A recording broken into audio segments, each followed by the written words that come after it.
La sexualité ne se limite pas au sexe. C'est une conversation, une connexion, un apprentissage à deux.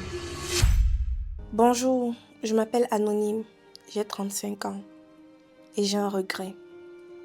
Il y a quelques années, j'ai rencontré un homme bien, croyant et posé. C'était la première fois que je tombais sur un homme qui disait « pas de sexe avant le mariage ». J'étais touchée par sa conviction parce que moi, en ce moment-là, j'étais fatiguée des relations sans valeur. Alors, j'ai accepté. On a attendu 3 ans. 3 longues années d'abstinence. Et je ne vais pas mentir, c'était difficile. Mais je me disais que j'attendais quelque chose de pur et de béni. Que Dieu allait honorer cette patience. Finalement, on s'est mariés. Et c'est là que j'ai découvert la vérité. Mon mari n'arrivait pas à me satisfaire. Physiquement, ça ne passe pas. Son sexe est très petit. Ses performances sont faibles. À chaque rapport, je ressors malheureuse, frustrée et vide. Je l'aime, mais je n'arrive plus à le désirer. Et c'est encore plus dur maintenant que tout le monde sait qu'on est mariés. Et la famille attend un enfant. Et moi, je me sens piégée.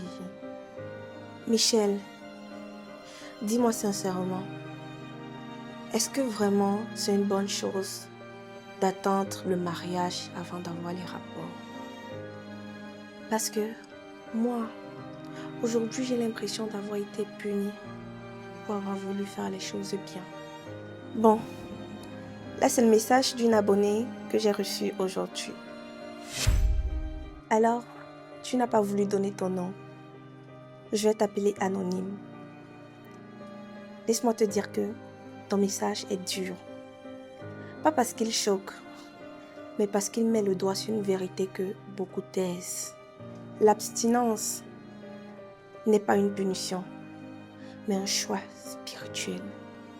Tu vois, on confond souvent la pureté morale avec l'ignorance intime.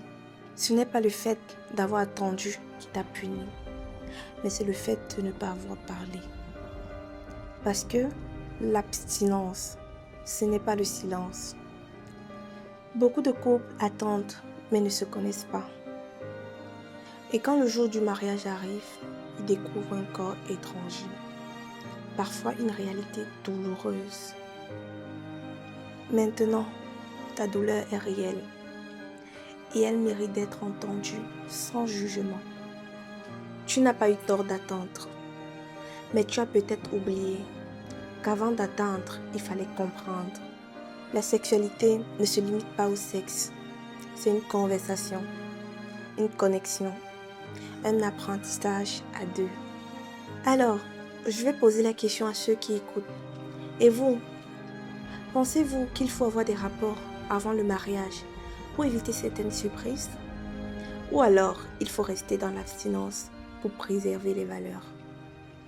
J'attends vos avis en commentaire.